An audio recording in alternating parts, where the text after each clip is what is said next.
pessoal, tudo bem? Então aqui nesse vídeo a gente vai bater um papo sobre os erros e os acertos do Barsi, assim como os seus investimentos mais polêmicos, vamos dizer assim. Vamos começar com os acertos, então? Vamos lá. Esse aqui é um que o Fabião sabe muito bem, porque foi um acerto do Fabião também, não é isso, Fabião? Obrigado.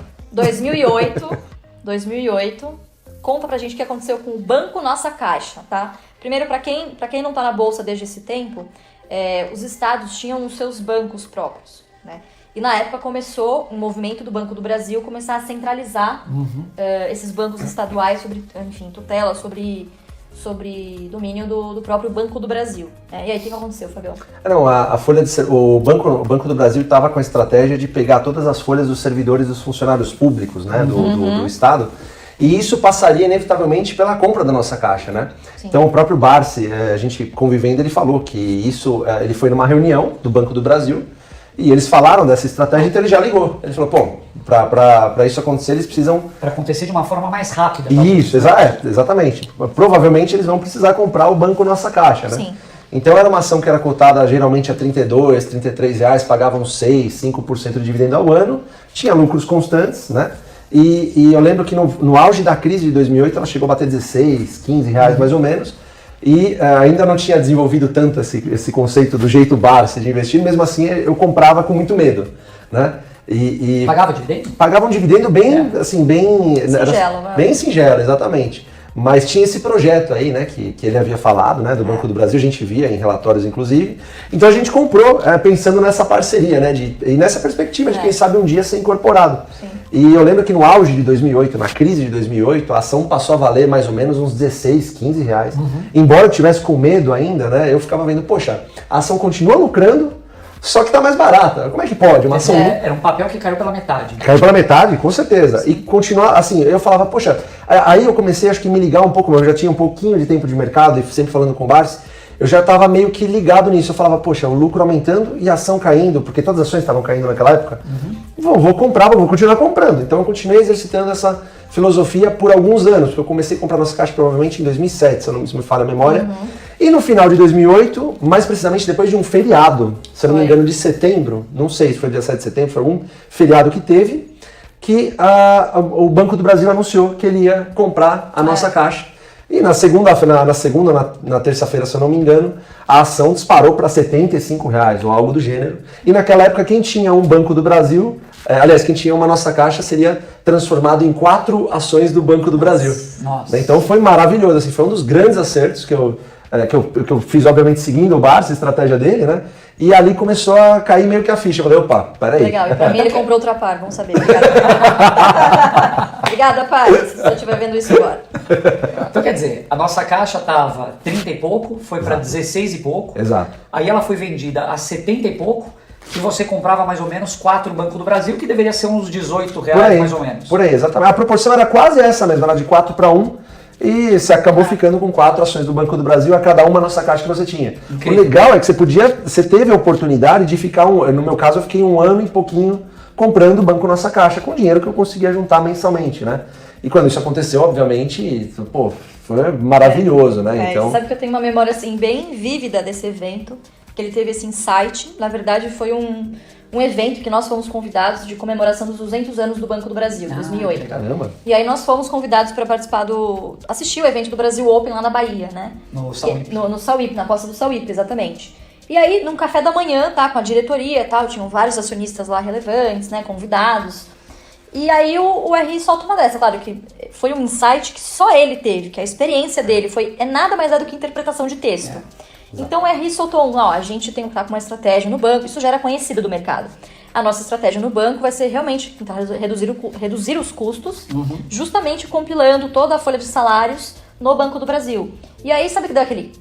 Epa! Ele internamente. Para isso aí acontecer, não vai poder mais ter banco estadual. Qual a melhor forma, né? Qual a melhor forma? Então, qual que é a primeira lição que você tira daí? Primeiro, você tem que ser meio macaco velho para tirar uma conclusão dessa. Não é qualquer um que consegue ligar A mais B, tá? Porque essa já era uma informação pública no mercado. E segundo, isso poderia ter dado certo como deu, ou poderia não ter dado em nada. Claro. Né?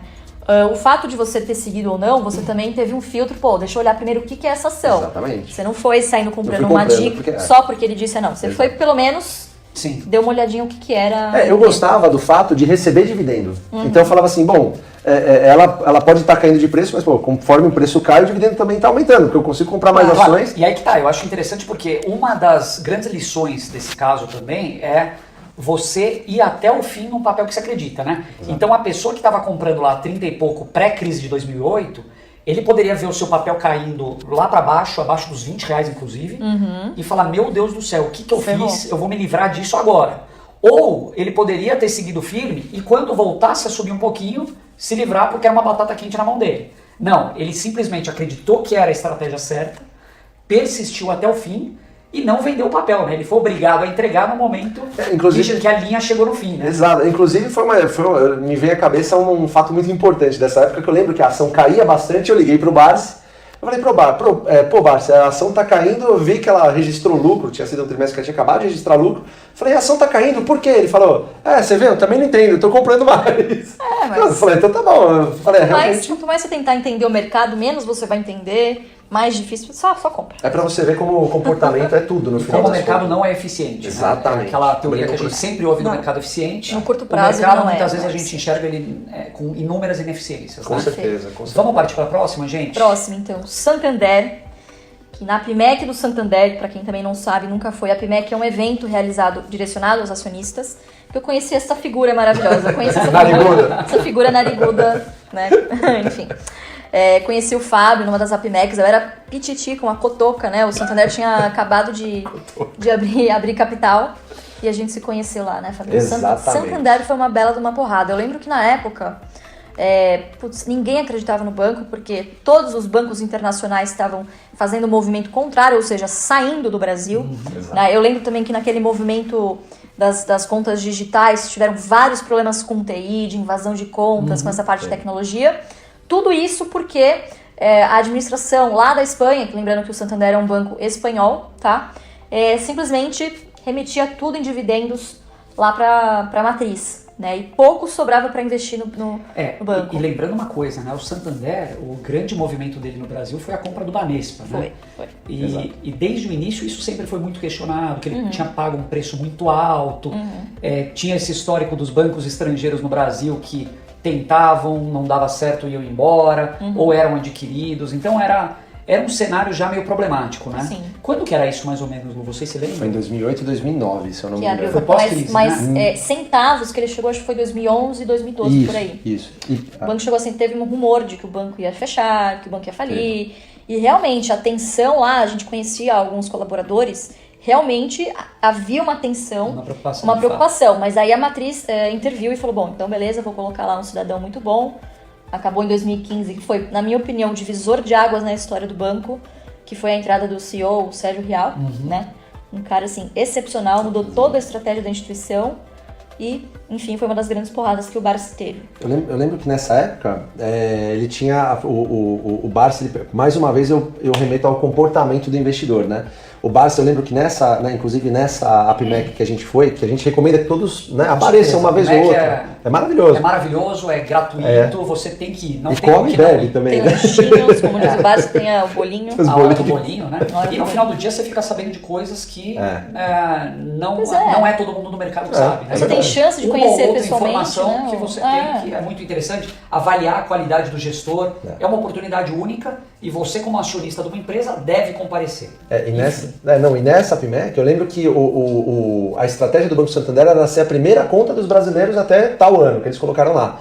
E eu lembro que o Barsi, ele falava assim, poxa, mas como é que um banco desse, que é tão sólido, que quer ser tão grande aqui no Brasil, vale centavos? Então ele não conseguia enxergar isso, ele falava, poxa, é um banco que é tão grande, tão próspero, se eu não me engano, patrocinava até o Neymar na época. Patrocinava a Fórmula 1, patrocinou por muitos anos a Fórmula 1, né, o carro do Alonso. E ele falava assim, poxa, isso aqui vale centavos, tá de graça. Eu me lembro, inclusive, se eu não me engano foi numa palestra do Barsi que eu vi, ele falava exatamente dessa reunião, que parece que, eu acredito que tenha sido nessa reunião, que o Santander estava sendo premiado com um prêmio global, não sei o que, eles estavam entregando um prêmio nessa reunião. Foi.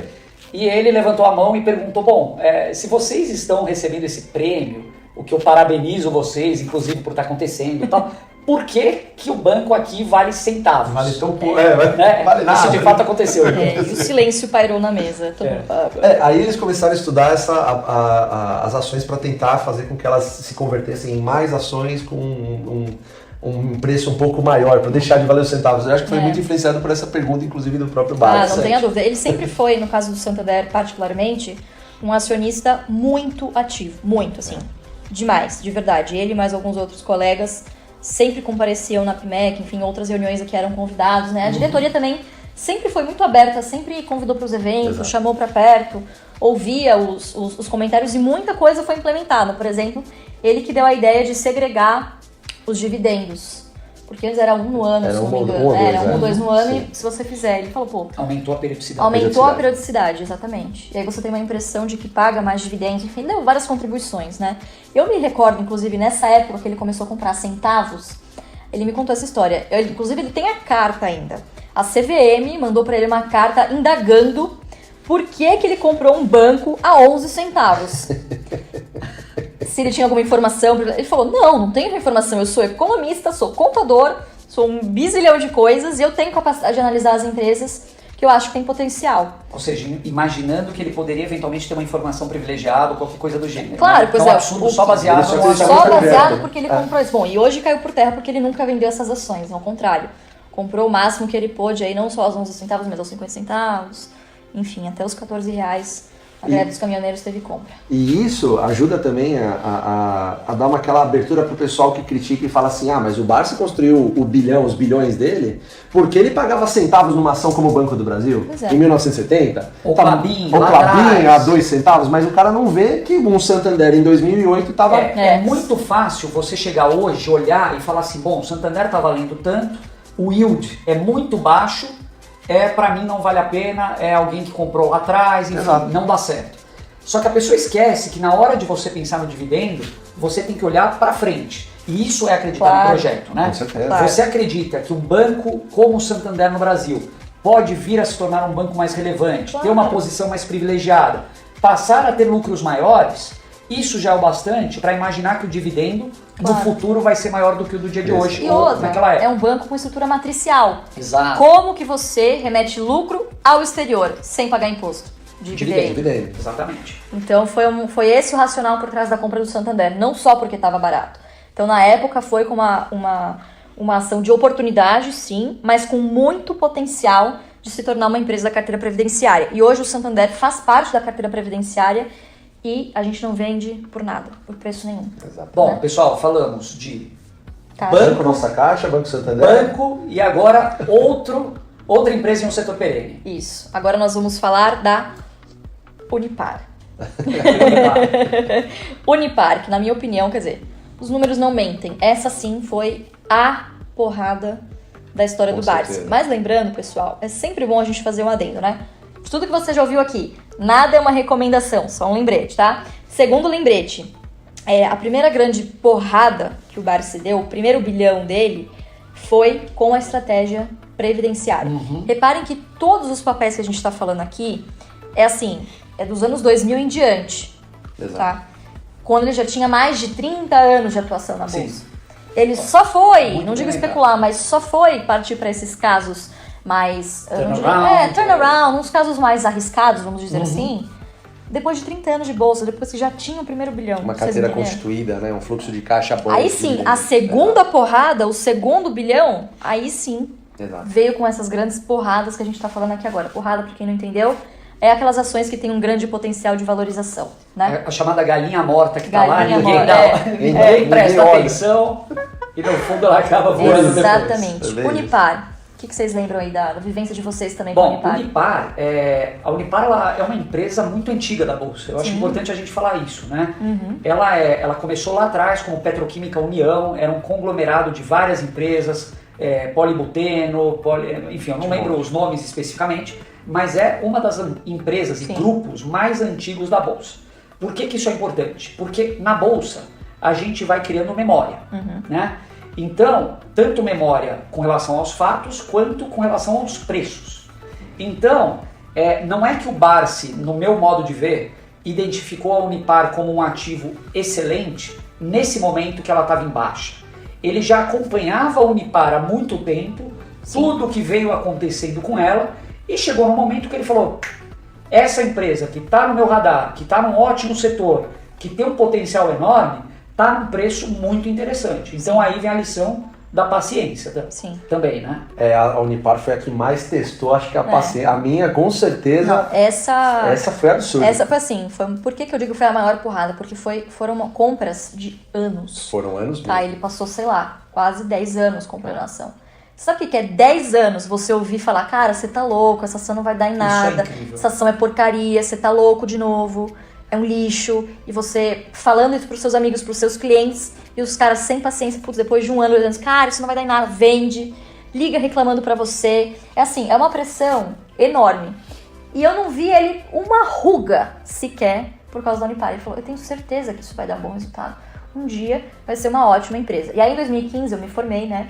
Falei, pai, eu vou fazer um modelo de valuation pra saber se você está errado ou certo em relação à Unipar. Fiz o raio do modelo e óbvio que deu uma porcaria lá. Eu falei, pai, como que você consegue enxergar o valor disso se eu não consigo ver isso nos números agora? Ele falou, então vamos lá. Ele me levou pra Cubatão. Eu lembro que eu fui com o Marcelo, com meu cunhado, a gente foi, ele tem um grande conhecimento em indústria. E fomos nós três conhecer a Unipar, que na época já tinha fechado o acordo com a Carbocloro, tinha comprado, já era Unipar Carbocloro em 2015. E fui conhecer, e ali eu entendi.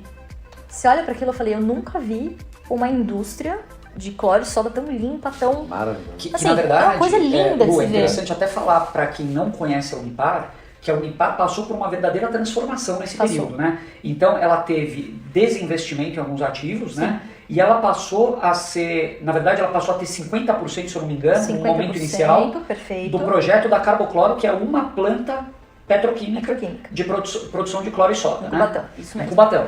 E depois ela acabou comprando os 50% remanescentes de uma empresa americana, não me lembro exatamente o nome dela, né? Então, e aí sim, ela passou a ter esse ativo. E desinvestiu da Texis, né? Que Pois é, a Texis aí veio depois, né? 2018, Aí veio depois. Não, mas enfim, ela tinha um histórico, quer dizer, ele tinha, primeiro, como vocês disseram, uma memória muito maior do que a minha, então quem era eu para questionar o julgamento dele naquele momento, a soberba de quem acabou de sair da faculdade de economia, blá blá blá, né?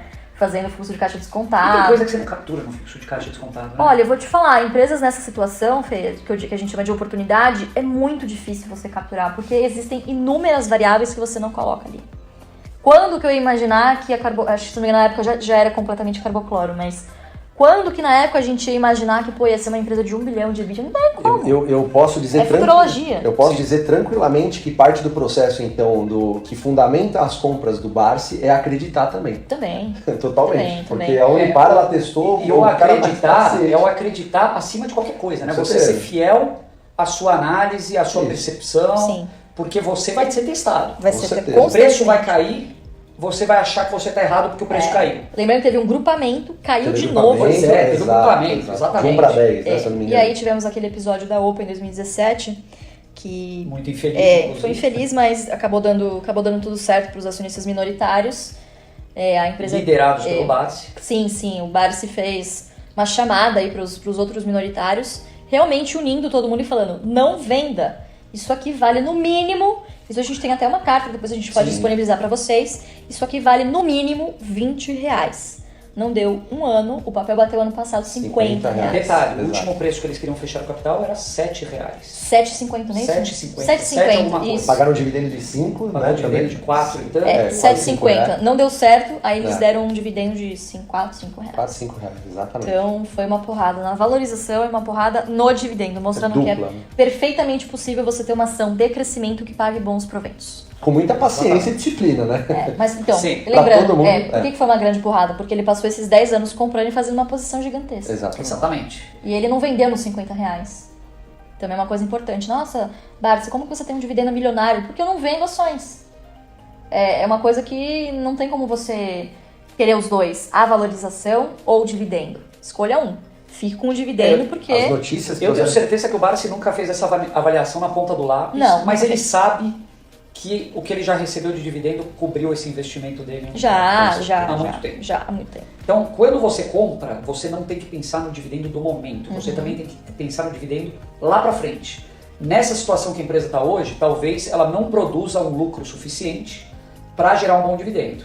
Com uma outra situação lá na frente, isso pode acontecer e, em muitos casos, acontece em boas empresas, em bons setores. Independente da época. Totalmente. Independente da época. Para exorcizar esse negócio do cara falar que ele é bilionário porque comprou a centavos no Brasil. São casos recentes que a gente está falando, né? Não tem, acima do ano 2000, que não dá para falar o contrário. E por fim, vamos lá para a última ação que a gente considera um dos maiores acertos do Barsi. Exato. E essa aqui se diferencia da maioria, porque não era uma ação que ele tinha memória. Era Locamerica. E eu vou falar pra vocês, ele fez uma coisa que eu raramente vejo ele fazer.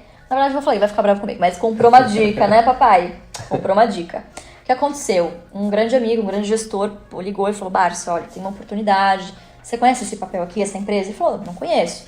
Enfim, o gestor falou muito bem da administração, falou muito bem da empresa, que a gente não falou até agora, é Locamerica. Né? Eu lembro que em 2015 também, a gente estava assistindo a Copa América lá no Chile. E meu pai falou, pô, acho que eu vou dar uma olhada nessa ação aí. E eu lembro ele lá, puta, a gente lá se divertindo e ele lá olhando, né? A empresa. Variar, né? Exatamente. Deixa uma curiosidade, Lu, como que ele olhava no Chile, ele que não é muito adepto ao celular, por telefone, consultava? Né? Quem? Ah, bom. Tá. Quem teve que assessorar, não é mesmo? Quem teve que parar as compras? Aqui vos fala. É essa que aqui vos fala. E aí eu lembro, ele, Luiz, como é que mexe nisso aqui? Olhando o balanço da empresa. Ai, gente, posso imaginar. Olhando o balanço e tal. E aí a gente chegou de viagem, ele já marcou uma reunião, se não me engano era Fernando Porto, o nome do CEO. E eles arranjaram essa reunião, ele teve uma impressão super positiva. Ele falou, beleza, gostei dessa empresa. Era o principal acionista também. Principal acionista também, controlador. Gostei dessa empresa, gostei de quem eu conheci aqui na gestão. Eu vou comprar, o papel é barato, enfim... Vou me arriscar nessa daqui. Quanto estava a Locamerica nessa época? 3 e pouco. 3 e pouco, 4, né? 3 e 15. 3 e 15, eu lembro que foram os primeiros preços. Na verdade, ele comprou um pouquinho a 2,50, bem pouco. Grosso mesmo, assim, posição, foi a 3,15. E aí agora ele vendeu recentemente, esse ano, a R$52. Vamos lembrar aqui o básico, o beabá, né? O Barsi agora ele pega esse tipo de ação, né? Ele consegue se posicionar, ele tem uma carteira previdenciária tão estabelecida em dividendos, ele consegue de forma segura se manter assim, de forma sustentável pelo fato de ter bons fluxos de caixa, né? Então ele consegue dar aqueles tiros dar aquela soltada no braço, né? Comprar uma empresa que ele acha uma grande oportunidade, que esteja num preço muito pequeno, ele tem uma condição tranquila de esperar isso, de esperar não ter dividendos. Então, talvez isso não seja para o investidor que está começando, né? A carteira, certamente não é. A carteira previdenciária, ela é o foco, o próprio Barsi diz em um dos vídeos do nosso canal até, que ele começou a fazer isso depois que ele montou essa carteira previdenciária. Mas olha que interessante, esse caso da Locamerica, um simples mortal, que não é o caso do Barsi, ele investiu a 3, a 6, eventualmente, ele já teria vendido. Exato. E por que o Barsi não vende, nesse caso, nesse exemplo específico? Porque, em primeiro lugar, ele tem toda a carteira previdenciária dele suportando ele com os rendimentos. Então, ele não precisa do capital, número 1. Número 2, ele fala e ele exercita isso na prática, o sentimento da parceria. Ele é realmente parceiro, ele nesse período todo, ele passou por diversos momentos da empresa, né? Inclusive, ao longo desse tempo, a empresa foi ganhando relevância, musculatura na bolsa. Sim, claro. E ele só vendeu no momento que ele achou que era oportuno. Realmente, hoje você vai comparar, por exemplo, com quem são seus peers.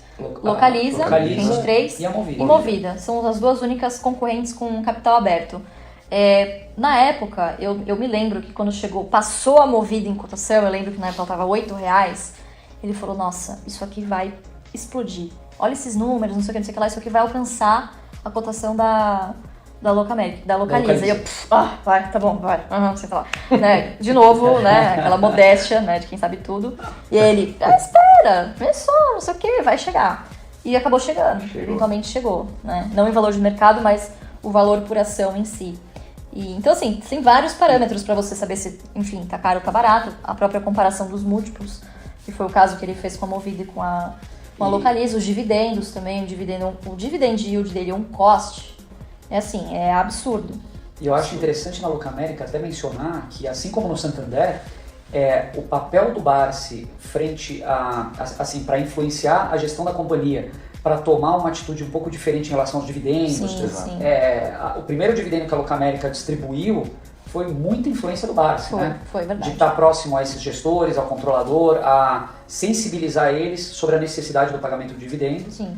E de fato, sempre que ele sensibiliza a gestão ou o controlador, eles acabam gostando. Eu vejo muito isso. Eles querem eventualmente distribuir até um pouco mais, né? É algo que eles percebem que é interessante para fidelizar o acionista da empresa como um todo, né? Exatamente. Perfeito. É isso Bom, mesmo. acho que matamos Acho que os acertos. da Acho que parte de destacamos. acertos, matamos. Agora a gente vai para os erros, né? Parte boa, né? Parte boa. São muitos, A né? parte que todo mundo... não são muitos. A gente separou aqui os dois que eu me lembrei, tá? Recentemente. O primeiro que a gente vai falar é da Oi. Quem aqui também entrou nessa furada na época? Eu não entrei. Eu também não. Eu entrei na próxima que a gente vai falar. Essa ainda não. A próxima não é furada. Ainda não. Não é furada. A Oi, ela era uma empresa que também era muito promissora na época, né? O que vocês têm a dizer sobre isso? O Barsi, eu lembro que, embora não tenha entrado, eu acompanhei a época e ele entrou por um motivo, pelo motivo dos dividendos. Na época, o presidente anunciou, garantiu que ia pagar 10%, assim, de forma recorrente. Eu acho que, dando um passo para trás, né, Fabião? Ele entrou, antes de tudo, no setor, né? Um setor de telecom. Por que o setor de telecom? Bom, acho que quanto a isso, a gente não tem muito essa dúvida, né? O Barsi, inclusive, ele teve ações da Embratel no passado? Foi Embratel? Teve. Não lembro se chamava Embratel, inclusive a gente até poderia comentar isso. Isso. Ele carrega na carteira dele até hoje, inclusive vocês viram no módulo anterior essa carteira que a gente abriu, parte dela. Tem lá umas ações da Claro. Isso, e Telmex, né? Que Telmex, acabaram... exatamente. Isso. O que foi isso? Vamos só comentar essa Vamos, rapidinho, acho que é só pra dar um importante briefing também. da Oi. Ele já tinha essas ações, tá? Eu não lembro se na época chamava, eu acho que era Embratel mesmo, que tinha na bolsa. E o que aconteceu? A Claro comprou a Embratel, tá? E aí o Carlos Slim, que é dono da Claro, chegou e falou, bom, eu vou fechar o capital. E aí meu pai foi o único acionista relevante da época que falou, não, pelo amor de Deus, me paga bons dividendos. E aí eu até lembro que a gente chegou a... Ele leu essa carta pra mim, ele mandou uma carta pro Carlos Slim, e aí a própria Claro do México devolveu a carta falando que infelizmente não tinha o que fazer, que eles iam fechar capital. Então ele acabou ficando com essas ações que hoje não tem nenhuma liquidez, então a gente pode considerar isso um erro também. Às vezes você toma um risco muito grande, por exemplo, ele era o único cara que optou por não vender as suas ações na OPA, ou seja, eles estavam querendo fechar o capital e sair da bolsa. E ele acabou ficando com essas ações da Claro, que tem zero liquidez, né, que é uma empresa de capital fechado. Então esse pode ser um erro, né? É um risco você às vezes não aceitar a OPA. Não aderir à OPA. Você fica sendo como aquele acionista mal visto, né? Você não tem mais. Acho que no caso da Unipar que a gente falou há pouco, foi um motivo muito pertinente que acabou tendo adesão de uma base de minoritários. E outra, na Unipar, ele era o acionista minoritário mais relevante. Se ele não aceitasse a OPA, não haveria OPA. Então, quer dizer, ele estava numa situação super confortável na época, diferentemente da Claro. Na Claro, quer dizer, agora é Claro, né? Ele não tinha poder nenhum. E mesmo assim ele falou, putz, não quero. Acabou ficando com essas ações que, enfim, estão na carteira e vão ficar provavelmente por um tempo aí. Mas enfim, voltando à Oi, né? Exatamente. A Oi, antes de tudo, estava em um setor que ele já conhecia. Porque do universo de setores da Bolsa, ele já tinha aquele setor de telecomunicações como um setor interessante, perene e propenso para um investimento de longo prazo para a carteira previdenciária. Né? Esse setor naquele momento, acredito que ainda não estava passando por uma transformação tão grande como está hoje. É claro, as coisas já vinham mudando, né? A gente vê receitas de voz caindo ao longo dos anos, receita de dados subindo. A Oi foi uma empresa formada pela junção de muitas empresas regionais, né? Sim. Teve Brasil Telecom no meio e tal. Então foi uma empresa que, historicamente, ela já teve uma formação um pouco complexa. Né? Isso talvez seja o pano de fundo para a gente falar da Oi. A Oi era uma empresa que vinha pagando um dividendo excepcional, né? E aí isso pode ser uma armadilha em muitos casos, né? Uma empresa que muitas vezes não tem uma estrutura de balanço tão saudável para suportar uma distribuição de dividendo, ou pior, que comece a se endividar para suportar esse payout, né? Esse nível de distribuição de dividendos. É verdade, né? Lembrando que ela começou a se endividar porque ela não tinha mais caixa, ela pegava literalmente dívida para honrar com o pagamento desses dividendos. Então, quer dizer, o fato do Barsi ter ignorado na época esse fato é preocupante, claro, e ele mesmo admite, ele fala, olha, foi um erro, eu fui seduzido, vamos dizer assim, por um dividend yield enorme. Astronômico na época. E eu me recordo bem, os primeiros preços que ele pagou, na posição que ele tem na Oi, que é uma posição bem relevantezinha, se for, eu não vou lembrar agora de cor, Mas eu lembro que o papel veio assim, tipo, de R$40, e aí, bum, despencou 50%, foi pra 20%. Ele falou, bom, agora o yield tá astronômico, o cara vai garantir no mínimo isso que ele tá falando, então eu vou começar entrando, né? 50% já é uma margem de segurança que ele considerava na época ok para um investimento arriscado desse, para você ter um yield de mais de 10% na época. Isso foi em 2014, se não me engano, o começo de tudo. E aí os primeiros preços, que foram as maiores posições, foram a R$20, R$18.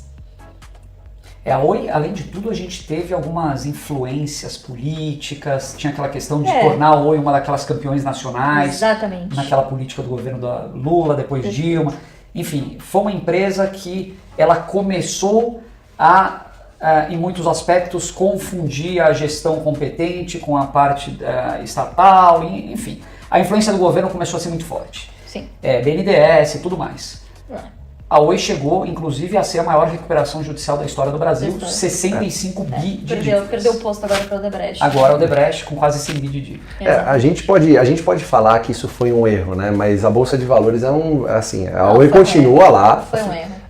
Mas a Bolsa continua lá, a Oi continua lá e assim, tá fazendo de tudo para se reerguer. Não, assim, Quem hoje, sabe, a gente né? olhando pelo retrovisor, ele sabe que foi Foi um erro, claro. Mas, sei lá, vai saber se esse papel vai voltar a R$40 Não dá de pra novo? saber. Não tem como Ninguém saber, sabe. ele não vendeu essas ações. E tem um outro aspecto. Pois é, Eu ele não vendi. vendeu. Eu vendi. E tem um outro aspecto, né, gente, também. Não era uma parcela tão relevante do patrimônio dele. Não, né? é que assim, a gente fala, se não me engano, tá? Posso estar falando abobrinha aqui, mas eu acho que é mais ou menos 1 milhão de ações. Mais ou menos.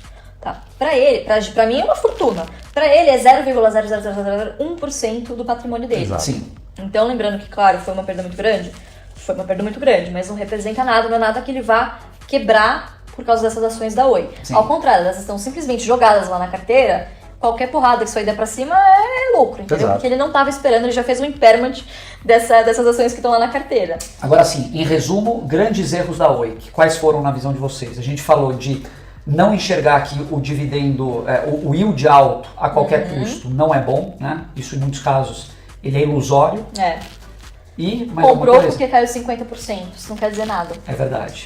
Não olhar só o yield, eu acho que é a maior lição que a gente pode ter aí. Porque... E isso a gente diz porque muita gente tem a mania de você vai lá, entra num site específico, Olha, vamos que tem fazer um uma yield, busca por maiores exato. yields. E vamos entrar. Faz uma classificação do maior para o menor, comprar 1, 2, 3, Exato. 4 e tá resolvido. Exato. Não é. Pois é, quem olha isso, por exemplo, esse ano, muito provavelmente ficou tentado em comprar General Shopping. Pois é. Agora, exatamente. se você não olha e vê que isso é uma coisa extremamente não recorrente, foi uma puta de uma, vamos dizer assim, trapaça que aconteceu lá dos controladores com os credores, então você compra nas escuras, atrás de um dividendo que aconteceu uma vez só e que não vai existir mais. Exatamente, o dividendo não recorrente. Exatamente. Então, o dividendo do momento, ele não necessariamente vai ser a melhor empresa, a melhor escolha para você no futuro. Então, é por isso que a gente sempre diz que tem que ter uma análise 1360, que a gente tentou te ensinar agora no módulo anterior, no módulo 4.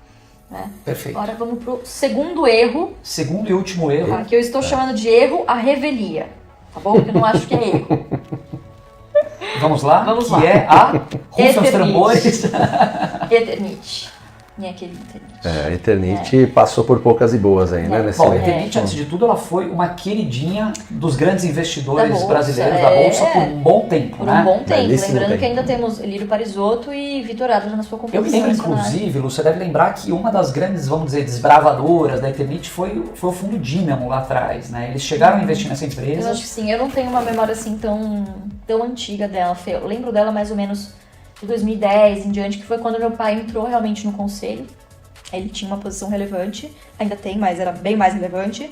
E na época eu lembro que sentavam no conselho só gente de peso, né? Sentava o Lírio Parisotto, sentava o próprio Vitor Adler, enfim. Chegou a sentar também no conselho o Guilherme Afonso Ferreira, também fez parte nessa época. E, enfim, na época realmente era uma grande empresa. Ou seja, aquela capa da Exame inteira sentada no conselho da Eternit. Sentada no conselho da Eternit, aquela capa icônica, né, de 2012, Exatamente. os bilionários, não sei o quê.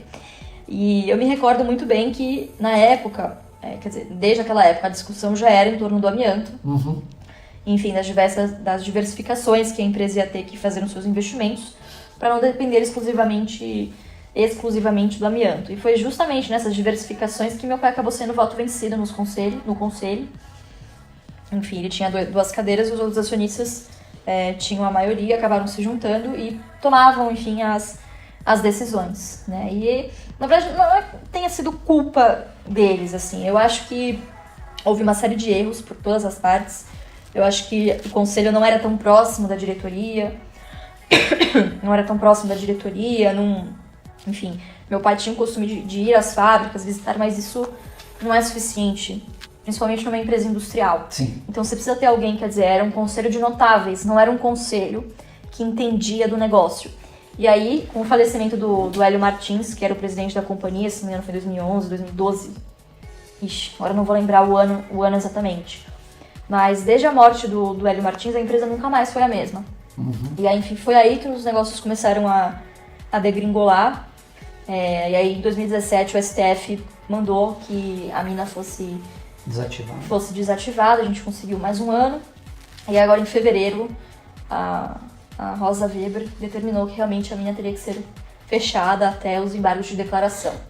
Então, tivemos realmente um imbróglio acontecendo com os negócios da empresa. Mas por que ele não vendeu esse investimento se ele estava vendo que o negócio estava... Posso fazer uma pergunta decaindo? anterior a essa? Claro. O que motivou ele a investir na Eternit, antes de tudo? Primeiro porque ela era líder no segmento de coberturas, tá? De telhas, principalmente de telhas de amianto e outros derivados. Então, fabricava caixa d'água, que é muito tradicional, que era tradicional da Eternit.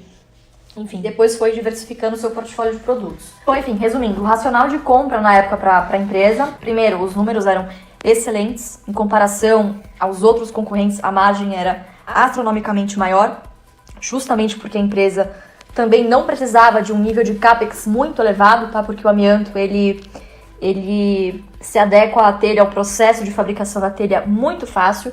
Então, poucos ajustes, pouca manutenção eram necessários nessas fábricas. Então, muito do lucro era revertido em forma de dividendos, tá? E na época isso era uma coisa considerada saudável, justamente por conta desse processo produtivo. Ela pagava seus 80 centavos. Não era? Eu lembro totalmente da história da Eternit e os processos de compra do Barsi. Porque eu falava direto com ele e a Eternit foi uma das primeiras ações, ela pagava uns 80 centavos de dividendo, valia essa posição é bem antiga. Valia uns 10 reais, se eu não me engano, foi uma das primeiras que eu comprei por influência dele.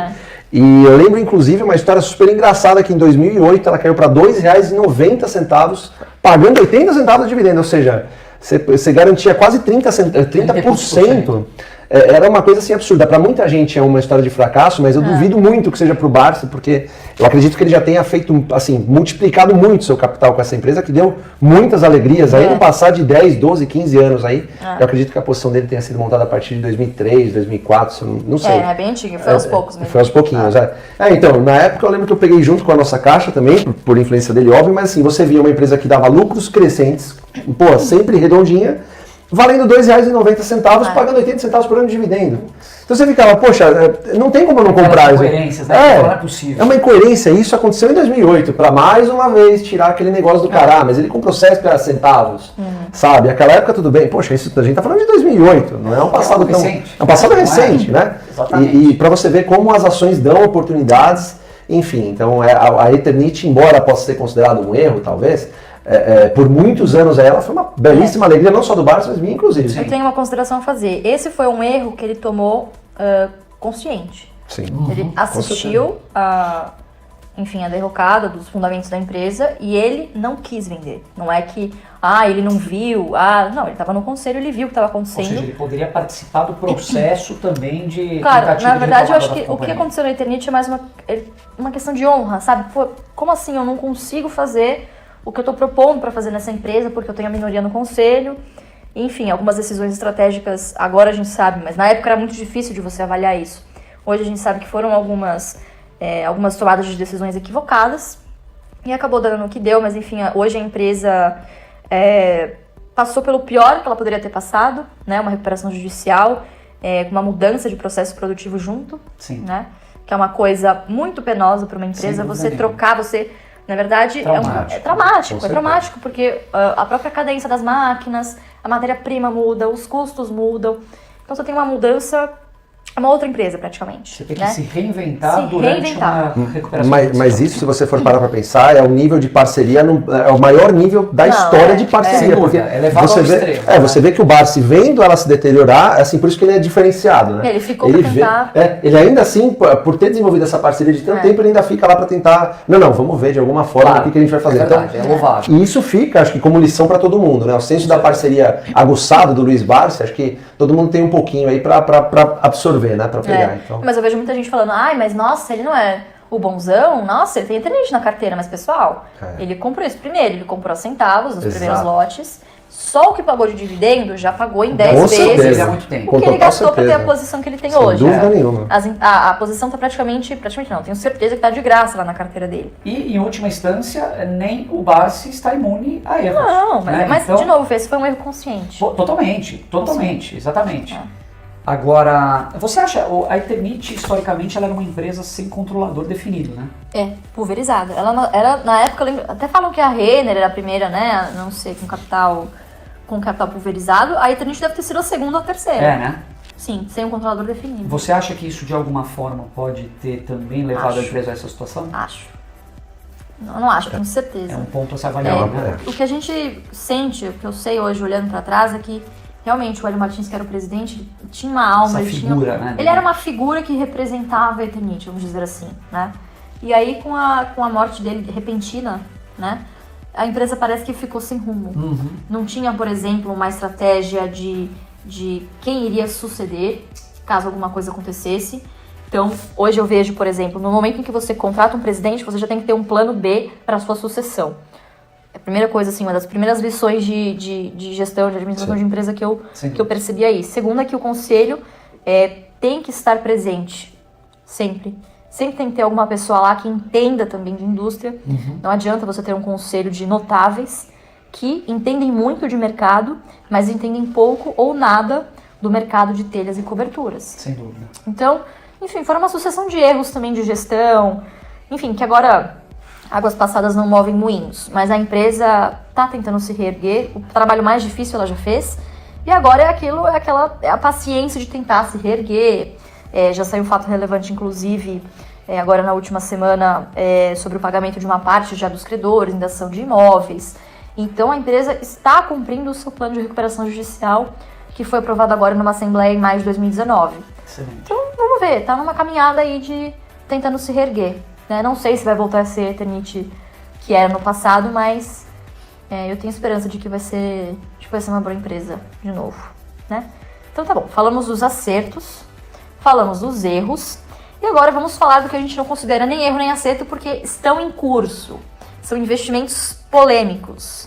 E vamos começar com o mais polêmico de todos os polêmicos. Taurus Armas. Eu não entendo porque a Taurus é tão polêmica. Eu também não sei porquê, viu? A Taurus nem parece polêmica. Antes de tudo, né? O produto que a Taurus Armas hoje, a antiga Forjas Taurus, fabrica é o revólver. Não só o revólver, armamentos em geral, né? Armas, pistolas, fuzis. Mas muitas pessoas têm preconceito com esse tipo de investimento. Né? Muitas pessoas abominam o investimento em armas.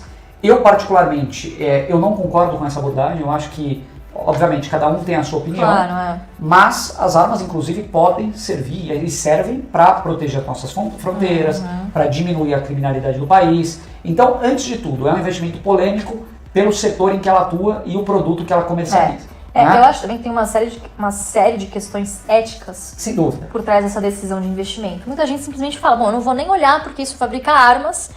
E até, inclusive, já responde perguntas do tipo, como é que vocês têm coragem de investir numa empresa dessa? Eu digo, olha, todo país que um dia quer ser desenvolvido tem que ter uma indústria bélica desenvolvida e tem que ter as suas fronteiras bem protegidas. Como que você faz isso importando armas? Se você tem uma empresa que produz isso aqui internamente. E é uma empresa que exporta para um dos maiores mercados de armas do mundo, que é os Estados Unidos. Então, quer dizer, tem alguma coisa de muito errado aí. Eu não quero aumentar a polêmica, mas já aumentando, a gente pode olhar vários setores, inclusive da economia, sob essa perspectiva, sob essa ótica. Né? A gente pode falar que o setor de bebidas alcoólicas é um setor que causa acidentes de trânsito, o setor de cigarros, né, como tinha a Souza Cruz até alguns anos na Bolsa, Até assim, a gente pode pensar em combustíveis fósseis, blocos de motores, você fabrica motor que gera poluição e mata não sei quantos milhões de pessoas. Se você for pensar assim, você acaba comprando muita coisa aí, né? Mas então, eu acho que em alguns aspectos existe um pouco de hipocrisia nesse sentido, porque muita gente não investe em armas que servem para muitas coisas positivas. Não sou defensor de armas discriminadamente, acho que devem existir regras, enfim, mas existem outros setores que muitas vezes são tão prejudiciais quanto ou muito mais. Enfim. Resumindo, não é motivo suficiente para você simplesmente descartar. Exatamente. Sem olhar profundamente. Mas se você não gosta do setor, respeitamos totalmente. Tudo bem também. Cada um tem as suas crenças.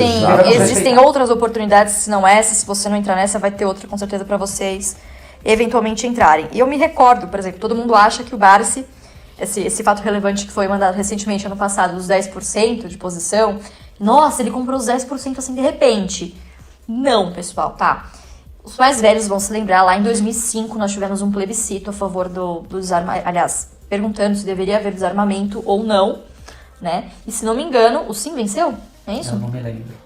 Não, eu acho que o que venceu era que sim, os cidadãos queriam ser armados. Primeiro, antes de tudo, aquela pergunta foi feita de uma forma meio... capciosa, Enfim, mas levando ao erro. O não desarmamento. Não desarmamento, né? Perfeito, exatamente. E aí o Senado falou, não, isso aí não vai ser válido, vai ter o desarmamento sim. Então esse plebiscito foi meio que colocado de lado. Ignorado, exatamente.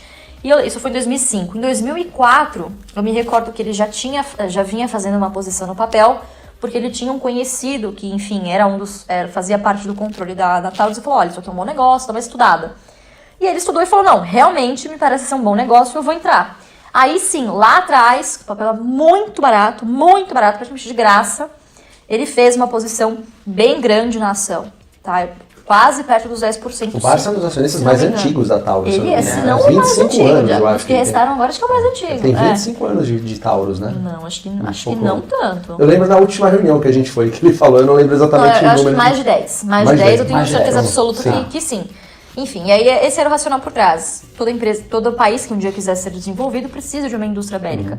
Quem é a única empresa, detém um monopólio, vamos dizer assim, disto no Brasil? A Taurus. Então ele falou, bom, isso aqui, de novo, representa 0,00 nada da minha carteira, vou colocar aqui. De novo, não era um investimento que ia deixar ele pobre se a empresa viesse a dar, enfim, algum problema.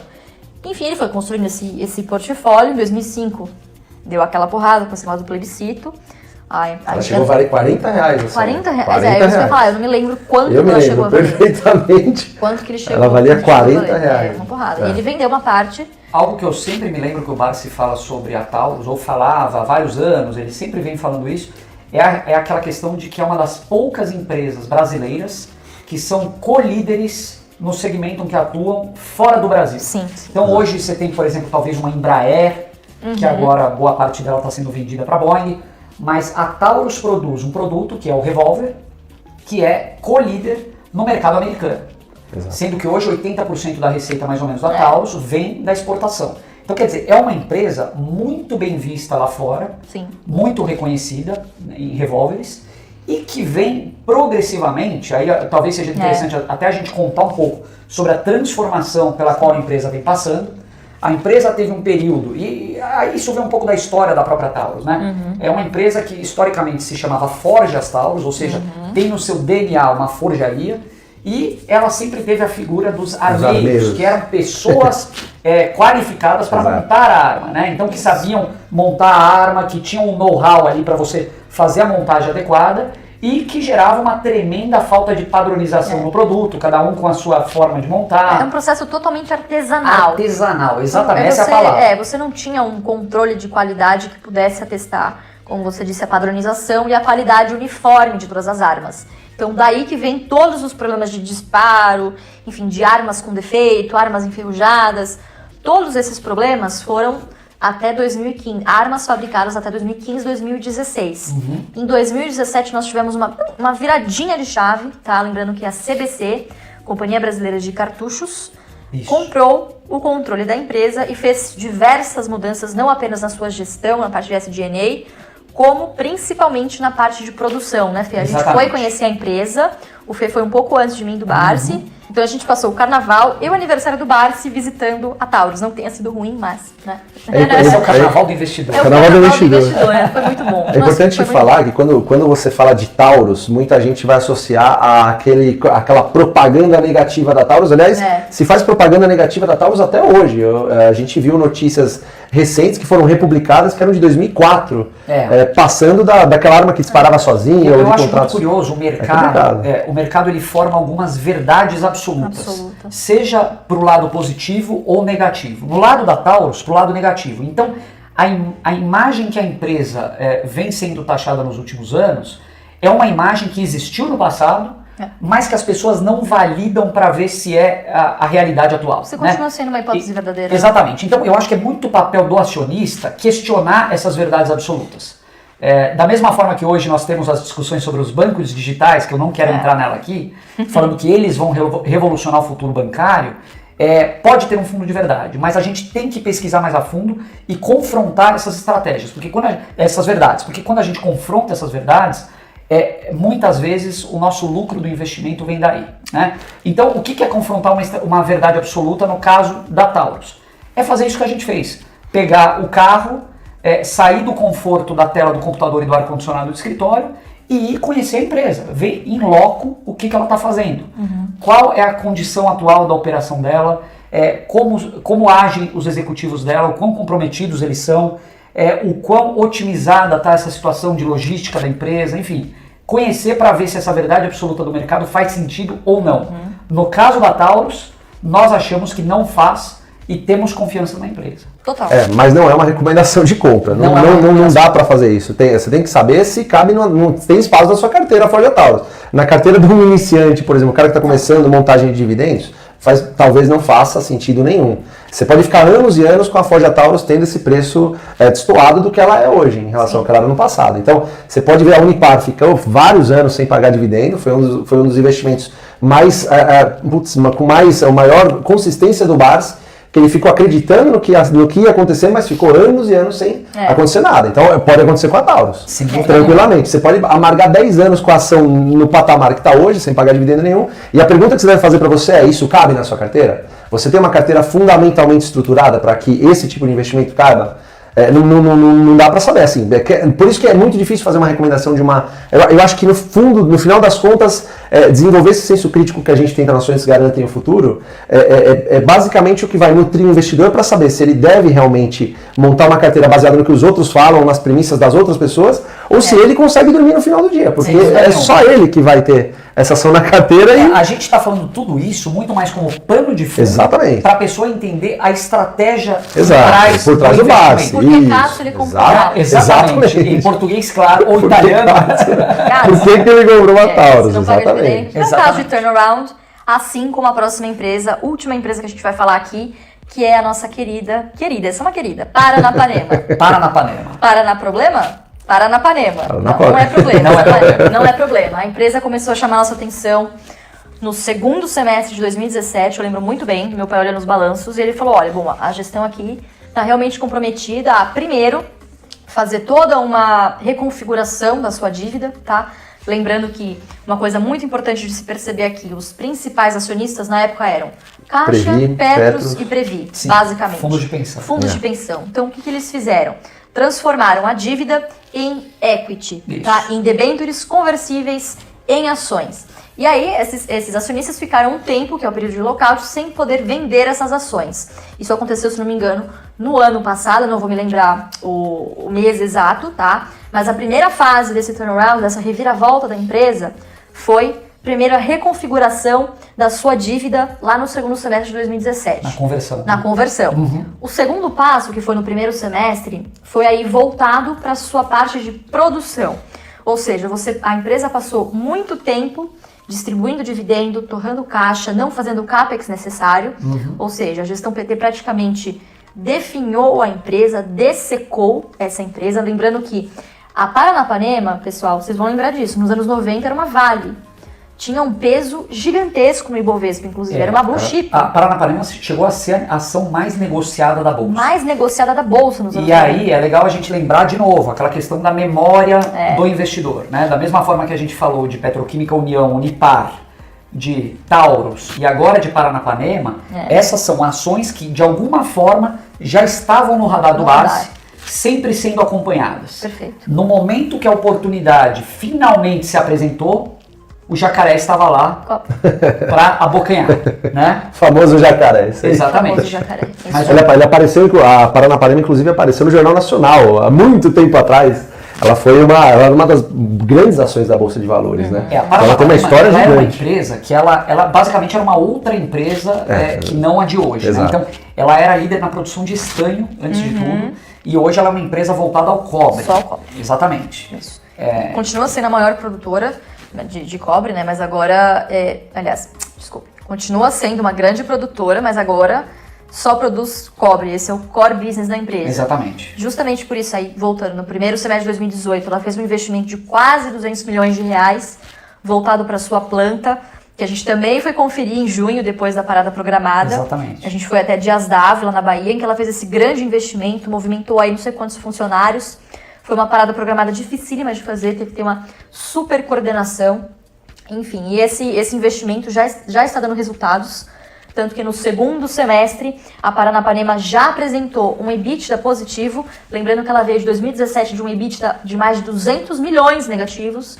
Ou seja, a velocidade com que a empresa está conseguindo fazer esse turnaround é incrível. É incrível. E o último passo, o que faltava? Veio este ano, que foi a reconfiguração da base acionária. Sem dúvida. O que ela fez? Bom, grande parte desses acionistas começaram a se desfazer das suas posições. Num segundo momento, ela fez esse grupamento, certo? E, na nossa opinião, Fê e Fabião, assim, não é um fato consolidado, mas a gente acha, Barsi, eu digo a gente, Barsi também, que o próximo passo para ela, por que ela faria um grupamento tão significativo? A nossa opinião é que a empresa sabe que ela precisa se capitalizar nesse momento. A gente falou de base acionária, né, lá atrás no nosso curso, e hoje a Paranapanema tem uma base acionária de cerca de 40 milhões de ações. O que é relativamente, comparado a outras empresas da Bolsa, muito baixo. Né? Quem Super são os baixo. acionistas relevantes agora? Isso é importante falar também. O que eu ia falar é que, né, em 2017 começou a ter a compra da Glencore na Paranapanema, verdade, que era um player privado, um player privado que é assim reconhecido internacionalmente. E quando ela começou a comprar a Paranapanema, que também a gente já começou, o Barsi começou a ver falou, tem um player privado entrando e tem alguns players que faziam... A Glencore é uma empresa suíça, é uma das maiores tradings do mundo. Trading de commodity. E ela entrou com, se eu não me engano, perto de 5% do capital da Paranapanema, né? E é sempre bom. E lembrando que a Glencore também é uma fornecedora de matéria-prima da Paranapanema. Exato. Então a gente começa a ver uma nova reconfiguração, uma nova configuração da base acionária, tirando esses acionistas públicos, né? Como se diz? A gente vê uma nova configuração da base acionária, tirando esses acionistas estatais, esses fundos de pensão principalmente. Esses esqueletos, né? Que deixaram muitos esqueletos e migrando para uma base essencialmente privada. O que é muito positivo e com acionistas desse calibre, né? Acionistas que tendem a ter uma visão de longo prazo, de parceria, que é com quem a gente gosta de se associar. E acionistas que entendem do business. É isso que eu ia falar. Inclusive na visita que a gente foi em Dias d'Ávila, eles mesmos informaram que o próprio pessoal da Glencore já está assim... contribuindo na gestão. Exatamente. Na gestão eles já estão atuando de forma bem positiva lá dentro. Então você vê como... Aos pouquinhos, claro que não é um negócio que acontece do dia para noite, né? Por isso que a gente bate na tecla da paciência, né? Não é um negócio que vai explodir, não é, nossa, vamos deixar de fazer tudo e comprar Paranapanema, não é assim. Mas você vê que a rota já está sendo modificada, o navio estava indo prestes a bater no iceberg e já está começando a dar uma viradinha, vamos dizer assim. O que não quer dizer que isso vai acontecer do dia para noite, mas a gente vê uma luz no fim do túnel agora, né? Não, na Bolsa nunca há uma certeza absoluta, Exato. mas essa a gente tem a gente fala com uma certa segurança que é uma empresa que logo o mercado vai enxergá-la como uma empresa de turnaround bem sucedido. Sem dúvida. Um ponto que eu acho muito legal a gente destacar aqui tanto naqueles investimentos porrada que a gente disse do Barsi, quanto nesses investimentos mais polêmicos recentes, que o Barsi geralmente ele gosta de entrar numa empresa quando ele enxerga que o pior já ficou para trás. Né? Aquele momento onde boa parte das coisas negativas estão sendo deixadas para trás, a empresa vem implementando uma rota de mudança e daqui para frente a tendência é que coisas boas comecem a acontecer progressivamente. Eu vejo isso com muitos exemplos que a gente deu, então ele não só pensou no quanto o patrimônio dele provavelmente ia valorizar, mas ele falou, bom, colocando aqui provavelmente eu não vou perder mais, porque ela já bateu o pior que ela poderia e daqui pra frente o que vier é positivo. Vocês enxergam dessa forma? Não só a gente enxerga dessa forma, eu pelo menos, mas assim, você vê que embora isso esteja acontecendo, o mercado não precifica do dia pra noite, né? Ele demora para entender que isso vai acontecer e acaba precificando de uma hora para outra depois que já aconteceu. Provavelmente né? quando vem um resultado bom, né? Exatamente, quando vem um acima das expectativas, né? E ele já está posicionando lá atrás e comprando muito, montando uma posição gigante. A verdade né? é que o mercado sempre tende a exagerar. Exato. Seja para Pra cima, cima. ou ele exagera muito para cima, ou ele exagera muito para baixo, que também a gente não vai entrar aqui agora, mas é o que a gente acha também que aconteceu com a Cielo.